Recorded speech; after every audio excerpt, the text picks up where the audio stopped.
Tokyo Xanadu first released for the PlayStation Vita in Japan in 2015, with a worldwide release coming out 2 years later. In that same year, it also received an eX+ version for the PlayStation 4, improving the frame rate and adding some additional content, and it's this version that is making its way onto the Nintendo Switch.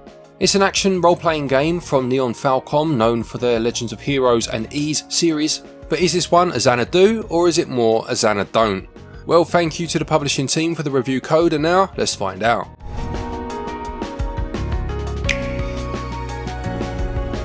In terms of the story then, the game takes place in Tokyo, as the name would imply, in an alternate reality 2015. Tokyo was devastated by an earthquake 10 years prior to this, the effects of which are still being felt in the fictional city of Morimiya to this day. You play as a school student named Ko Tokisaka, who notices one of his classmates one night being followed by a couple of individuals and, worried for her safety, follows her into an alley. At this point they are sucked into a vortex to another realm known as an eclipse. It's then revealed that his classmate Asuka Hiragi is a member of a group named Nemesis dedicated to closing these eclipse vortexes, and it transpires that Ko himself, unbeknownst to him, is a wielder, someone who is able to see these vortexes and fight within them. What follows is a story of Ko coming to terms with this as he becomes a member of the team trying to stop these eclipses from appearing for good. When it comes to the gameplay then, this really feels like a bit of a hybrid between a few different games. As I mentioned, it's an action RPG, but it does have that feel of something like a Persona, where you are definitely a school student by day and a hero by night, and you will go through the school day and have free time where you can run errands and go to work, as well as the more action orientated parts where you enter dungeons to fight the eclipse. It's very familiar to Falcom's other game series such as The Legend of Heroes and the Ys series in terms of how combat works, as well as the aforementioned Persona in terms of the dungeons and that social aspect, but also has a very heavy emphasis on story and building relationships with characters as you go through those days, meaning that you do watch a lot of the game, reminding me of something like a visual novel such as World End Syndrome. Ko will go to school, he'll talk to his classmates, he'll attend classes, and a lot of this is done through you watching what's happening, with the game being voice acted for the most part, albeit only in Japanese, there is no English dub, and there will be times after school finishes that you have free time where you can traverse the world, taking on main story quests and side quests, visiting shops, or even decorating your home before you go to work and progress time on. The opening of these eclipse vortexes seems to be centered around negative emotions of certain characters, and generally it works that you'll encounter a character having such negative emotions, perhaps arguing with a friend, and this will cause the eclipse to open, and you'll enter it at this point into a dungeon where the action part of the game takes place.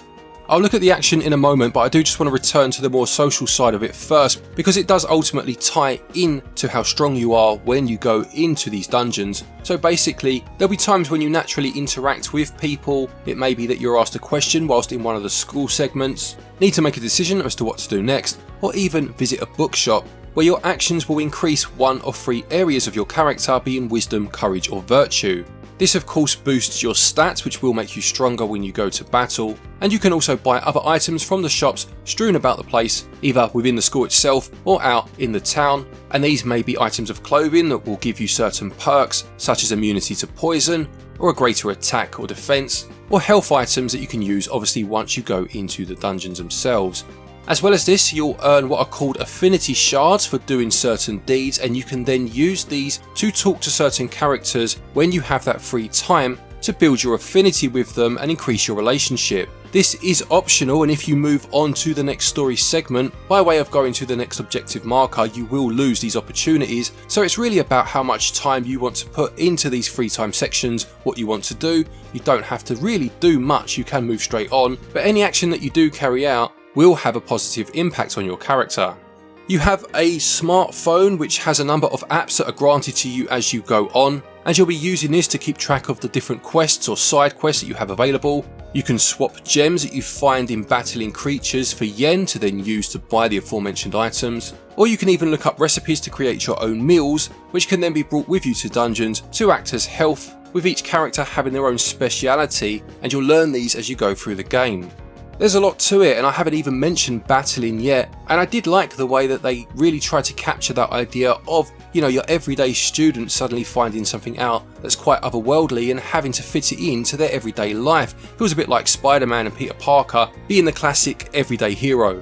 Let's move on to the battling itself then, and as you move into the Eclipse vortexes, you'll be taken to a dungeon, as I said, and these are relatively linear for the main part. You'll have a map in the top right hand corner if you need it, and you'll obviously fight a number of enemies. It's an action RPG, as I mentioned, so the battling takes place in real time, and you can switch between your two starting characters, being Tokisaka and Hiragi, but other characters will join your team as the story progresses, and you meet more students that have the wielder ability.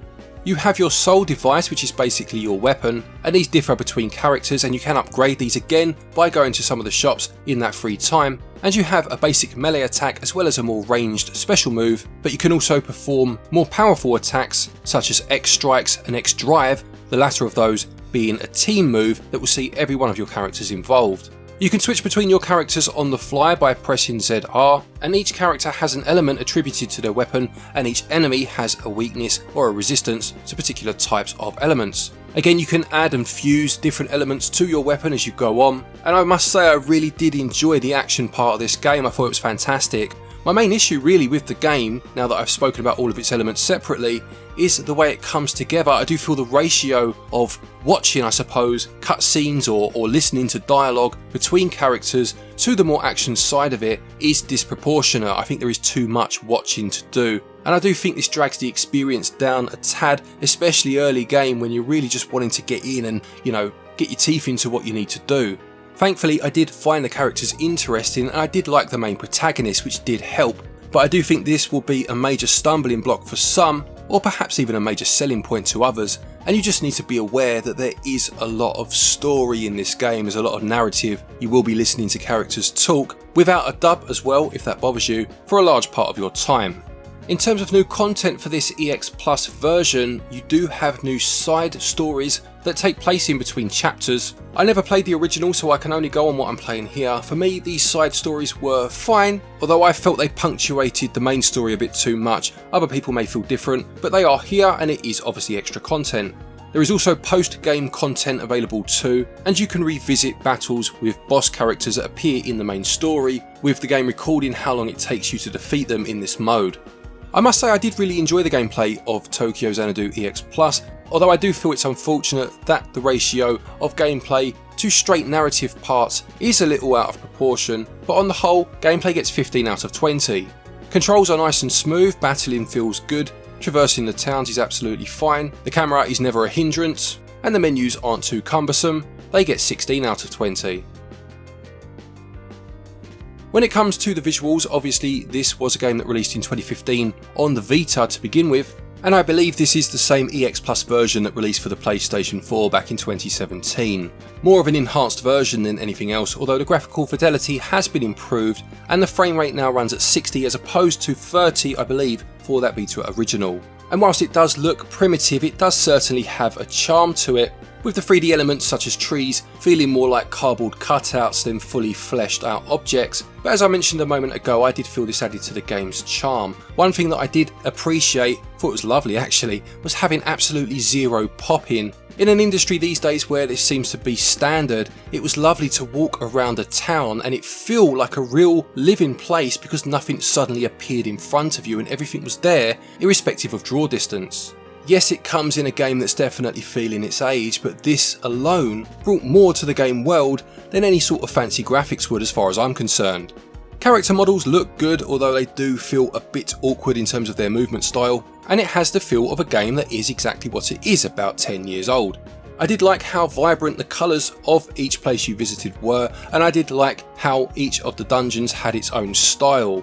I also must give mention to some of the bosses in the labyrinths, the Elder Greeds I think they were called. Some of the designs here were absolutely fantastic. And one other thing, at the end of a chapter sometimes it will play the opening theme song if you like, which really does give the game like an anime feel and certainly adds to the experience. Audio wise, I did mention a moment ago that the game is fully voice acted. Well, I say fully, actually there were a couple of times where the voice acting stopped, certain sections where it would be straight text, and I do wonder if these sections were new additions to this EX Plus version, therefore they didn't have the voice actors available anymore. I may be wrong there, but it was just odd how sometimes the voice acting did seem to drop out. I liked the voice acting despite the fact there is no English dub. I'm quite happy to read along and hear the voices in their native tone, but as I mentioned earlier on, it's just something to be aware of if that is a deal breaker for you. The music is action orientated as you would expect, and as I mentioned a moment ago, with that anime feel, it has that kind of J-pop vibe in terms of things like that theme song that plays sometimes. Not necessarily to my tastes, but I appreciate that it fits the subject matter very well. Visuals feel their age, but that's not necessarily a negative. They get 15 out of 20. Audio is appropriate without ever being outstanding and also gets 15 out of 20. Tokyo Xanadu EX Plus costs £44.99 and regional equivalents are on your screen now. Now £45 for a game that released in this form, EX Plus form, 7 years ago is a high price point as far as I'm concerned, but if you break it down into how much game you're going to get out of that £45, you are looking at least, 50 hours I guess, to complete the main story. If you start factoring in side quests, additional modes, post-game content, you could quite conceivably double this time, or at least there or thereabouts. My main issue with the game length is how much of it you're actually playing for and how much of it you're watching people talk for. And this did fatigue me a bit, I must say, but I did appreciate the quality, the overall quality of the game. I will say that it's not quite as good as the Legend of Heroes series, or certainly the E series. It doesn't do any of its parts as well as other games do them, but that doesn't make this a bad game, and I definitely enjoyed my time with it. It is a bit of a slow burner, but I do feel there is decent value here. Value gets 14 out of 20.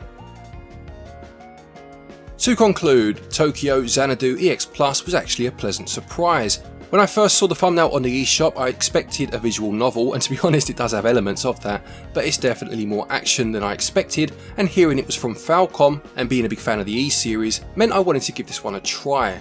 It's also connected to the Xanadu series, going way back to 1985. The title implies this, but it's not a connection I made initially, and it's an RPG that can stand on its own 2 feet and be proud of what it brings to the party. There are so many different elements at play, there's a lot for you to learn, and it brings it together quite nicely. It doesn't bring anything amazing to the table, and other games do a lot of its separate elements better. Plus that price is a bit of a sticking point, but I still think this is a good game, and as long as you can accept quite a few talky parts, it's definitely worth considering.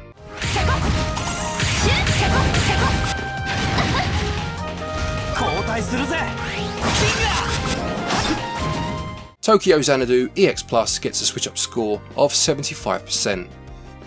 Thank you everybody for watching this review, I hope you enjoyed it. Please do remember to leave a like if you did. Don't forget, if you are looking for eShop credit to pick this game up, or any other game for that matter, you can get your eShop cards on our website switchup.gg, and doing so will get you 5% of your purchase price back as cashback to use against a future purchase. There are other links down there to places such as PlayAsia, Red Art Games. There are also joycons on sale via Nixie, with discount codes available so you can save yourself a bit of money, and it does help the channel out, which is much appreciated. A quick thank you to our patrons and our channel members for your continued support, and to each and every one of you for watching our videos. Take care, and until next time, happy gaming.